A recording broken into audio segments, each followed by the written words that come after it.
Good morning everyone, কেমন আছো তোমরা সবাই? আশা করছি তোমরা সবাই ভালো আছো আর আমি ভালো আছি।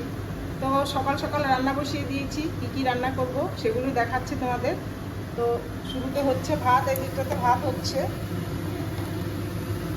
আর এখানকার আলু ভাজা করছি। মসুর ডাল ভিজিয়ে নিয়েছি আর এর সাথে ডিম দিয়ে বড়া করে আলু দিয়ে একটা ঝোল হবে। আর তার সাথে হবে হচ্ছে এই যে দেখতে পাচ্ছ এগুলো ভাড়ালি, এটার ঘন্ট করব। তো এটাই রান্না হবে এখন। সকালবেলা দেখিয়েছিলাম মুসুর ডালের বড়া করে যেটা ঝোল করবো সেটাই বানাচ্ছি। এটা এখানে মশলা কষিয়ে নিচ্ছি আর এখানে দেখতে পাচ্ছ আলু আর বড়াগুলো ভেজে নিয়েছি একদম। আর এইদিকে হচ্ছে সেই থোড়, ছোটো করে আলু দিয়ে কেটে সেই থোড়ের ঘন্ট বানাচ্ছি এদিকে। আর একটু বেগুন ভাজাও করবো, এদিকে কেটে নিয়েছি, এটা হয়নি, এই হবে রান্না আজকে।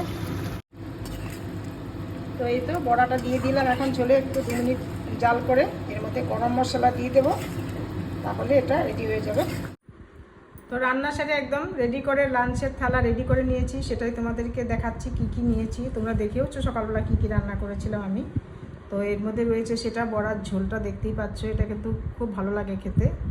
আর তার সাথে ভাড়ালির হচ্ছে আলু দিয়ে ঘন্ট করেছিলাম, আর হচ্ছে বেগুন ভাজা, আর তার সাথে রয়েছে 2টো শসা, আর ভাত তো রয়েছে। এই হচ্ছে আজকের লাঞ্চের থালা।